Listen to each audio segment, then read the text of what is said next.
No vídeo passado a gente falou um pouco sobre Ana, sobre o... Tá meio escuro, né? O cenário parece que ficou mais escuro. Ou é só impressão?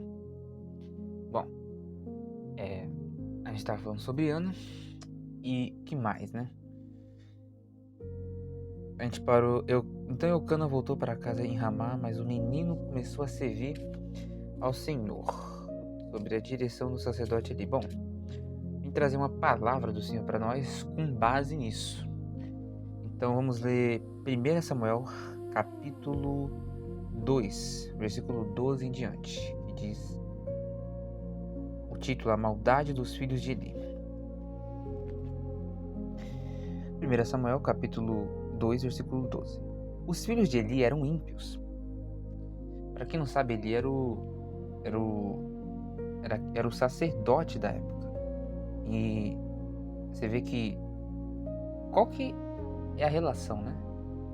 Pai, filho. Pai íntegro, filho ímpio. Vamos ver. E não se importavam com o Senhor. Eu acho que ele teve Isso aqui é muito importante Eu tô incomodado Parece que tá sem brilho aqui, né? Meu Deus. Bom, acho que é só impressão. Ou seja, a questão aqui é importante a gente instruir a criança no caminho que se deve andar, os filhos, porque isso daqui, querendo ou não, o pai está envolvido com o caráter do filho de certa forma, porque olha aqui, nem cumpriam os deveres de sacerdotes para com o povo. Sempre que alguém oferecia um sacrifício, ou seja, o óbvio, né, as pessoas vão lá para oferecer sacrifício, o auxiliar do sacerdote vinha e com um garfo de 3 dentes...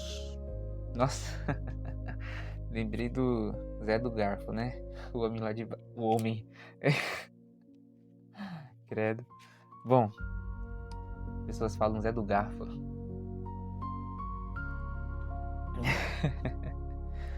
Que tem o tridente, né? O garfo de 3 dentes. E enquanto a carne estava cozinhando, ele enfiava o garfo na panela, ou travessa, ou caldeirão, ou caçarola. E o sacerdote pegava para si tudo o que vinha no garfo. Assim faziam com todos os israelitas que iam a Siló. Mas antes mesmo de queimarem a gordura, vinha o auxiliar do sacerdote e dizia ao homem que estava oferecendo o sacrifício: Dê um pedaço dessa carne para o sacerdote assar. Ele não aceitará de você carne cozida, somente crua. Meu Deus! Olha o que eles faziam. Se o homem lhe dissesse, eles estavam... Olha o que a Bíblia vai dizer aqui, desprezando a oferta do Senhor, né? Se o homem lhe dissesse, deixe primeiro a gordura se queimar, e então pegue o que quiser, o auxiliar respondia, não, entregue a carne agora, senão eu a tomarei à força. O pecado desses jovens era muito grande à vista do Senhor. Bom, tem vários versículos que falam que holocausto, sacrifício, geralmente é sacrifício totalmente queimado. E o que eu vejo aqui era que eles queriam, né? Deixe primeiro a gordura se queimar. Mas não, eles pegavam a carne antes. E se não, eu tomaria a força. O pecado desses jovens era muito grande à vista do Senhor, pois eles estavam tratando com desprezo a oferta do Senhor. Quem lembra o que aconteceu com Isaú e Jacó?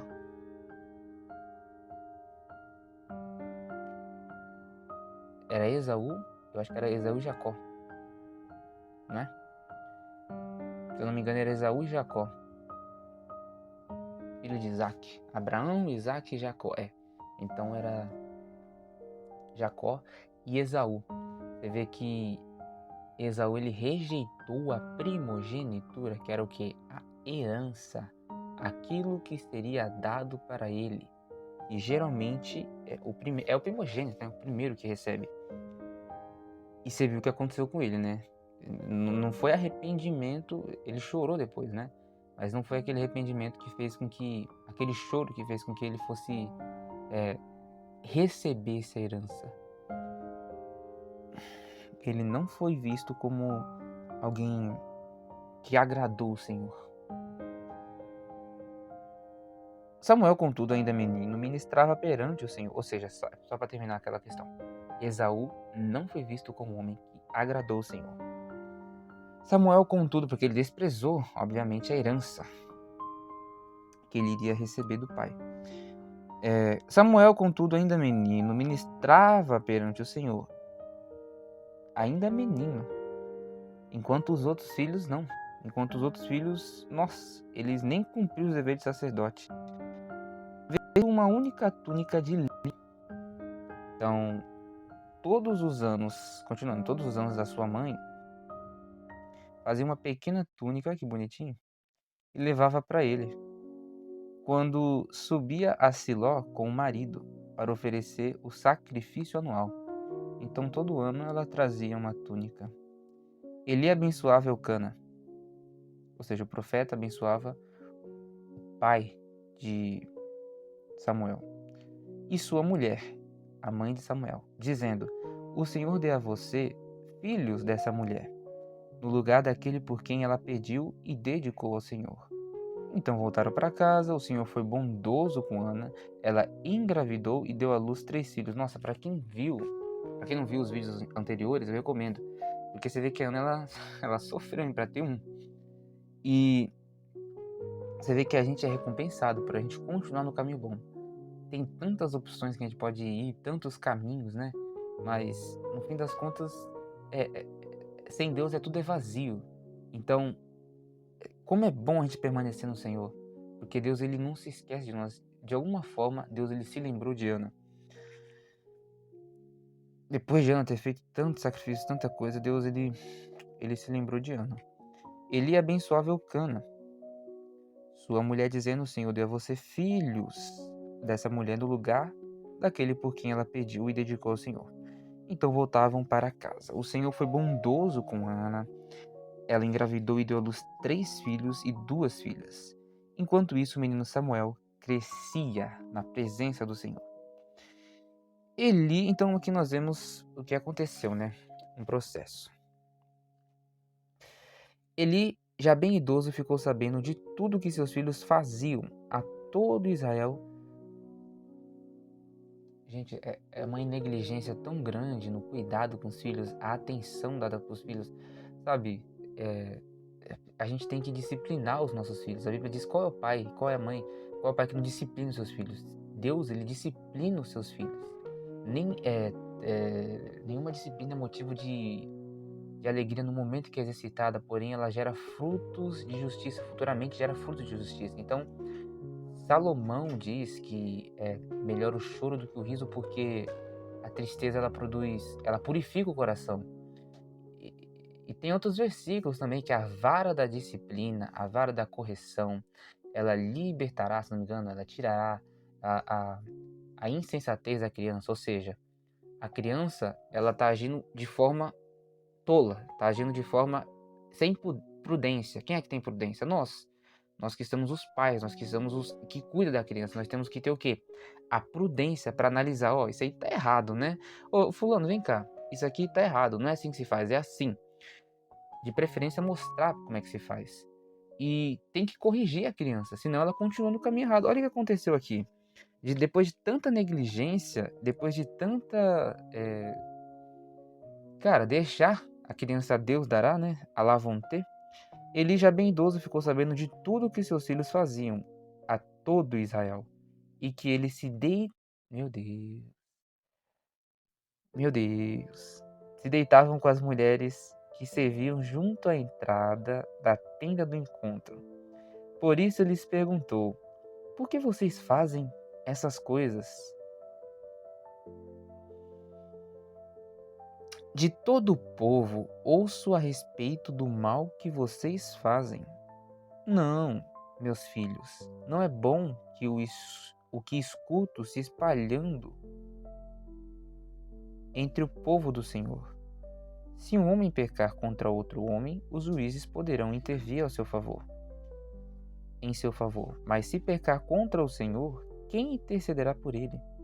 Seus filhos, contudo, não deram atenção à repreensão de seu pai, pois o Senhor queria matá-los. Então, a gente vê isso algumas vezes, né? Algumas vezes na Bíblia que Deus ele permite certas situações porque ele quer que outra coisa aconteça. Então aqui ele permitiu com que às vezes Deus endurece o coração, às vezes Deus abre, amolece o coração. E aqui no caso, olha o que aconteceu.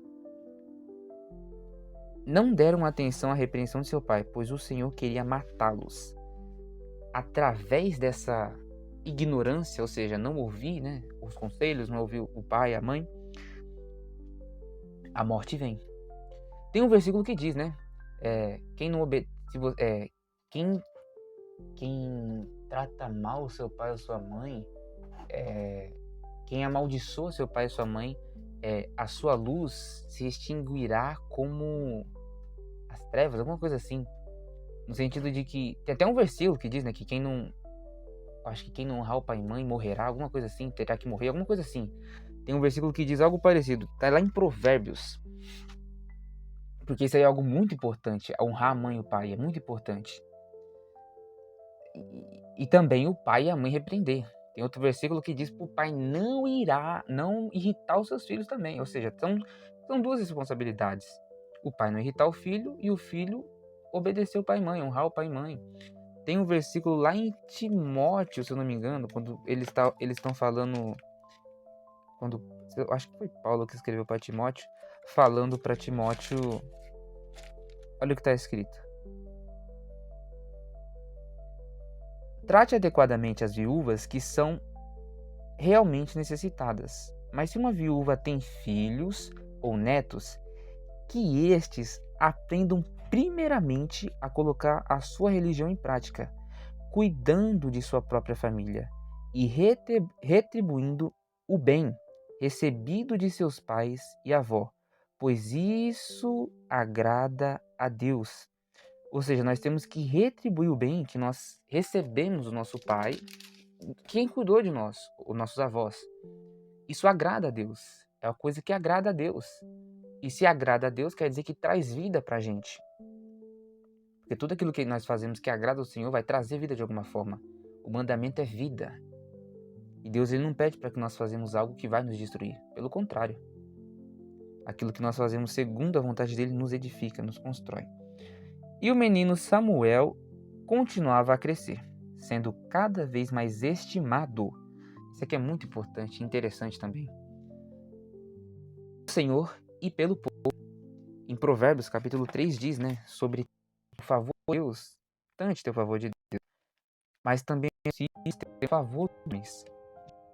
Também querer graça e sabedoria e estatura diante de Deus e diante dos homens. Olha o que diz aqui. Meu filho, não se esqueça da minha lei, mas guarde no coração os meus mandamentos, pois eles prolongarão a sua vida por muitos anos e lhe darão prosperidade e paz. Que o amor e a fidelidade, presta atenção, amor e fidelidade, jamais o abandonem. Prenda-os ao redor do seu pescoço. Escreva-os, ele está falando isso, para que vocês realmente entendam. Ele está exagerando, só para você entender, cara, isso aqui é muito importante. Isso aqui é muito importante, isso aqui vai prolongar sua vida, vai te dar muitos anos, vai te dar prosperidade e paz. Que o amor e a fidelidade jamais o abandonem. Isso aqui é importante, isso aqui você tem que... é questão de sobrevivência. Prenda-os ao redor do seu pescoço, escreva-os na tábua do seu coração, ou seja, não esqueça disso. Então você terá o quê? O favor de Deus e dos homens. E boa reputação. Amor e fidelidade, quando a gente ama e é fiel às pessoas, ou seja, quando a gente faz o bem, ajuda o próximo, serve o próximo e é fiel, ou seja, constante, isso não, do nada você vai lá e vira e trai a pessoa, não. Você é fiel, você faz o bem e continua, você não muda, você continua fazendo bem, ajudando as pessoas e tal. Aprenda isso, guarda isso. Porque é através disso que você vai ter favor de Deus e dos homens e boa reputação. A Bíblia diz que quem dá aos pobres, ou seja, na sua generosidade, no seu amor com o próximo, Deus empresta para Deus. Quem dá aos pobres empresta para Deus. E Deus ele retribui, ele empresta para ele, obviamente. Ou seja, Deus ele galardoa aquilo que busca, inclusive obedece a palavra de Deus. Ele deixa o nosso trabalho em Senhor. O que a gente planta, a gente vai. A Bíblia diz que a alma generosa prosperará. Quem dá aos outros, alívio receberá. Então que nós devemos guardar isso, que nós devemos fazer o bem, que nós devemos ter não só a favor de Deus. Tem gente que fala, o que importa é agradar a Deus. Então eu tô aqui para agradar a Deus, não tô aqui para agradar homem não. Mas se você quiser ter o favor dos homens, você vai ter que ter isso, amor e fidelidade. Para que você tenha a favor dos homens também, é possível ter os dois. E bom, esse foi o vídeo de hoje, espero que tenham gostado. Deixe seu like, comenta e compartilha. Hype o vídeo, se inscreva nesse canal e ative o sininho para receber as notificações. Até o próximo vídeo.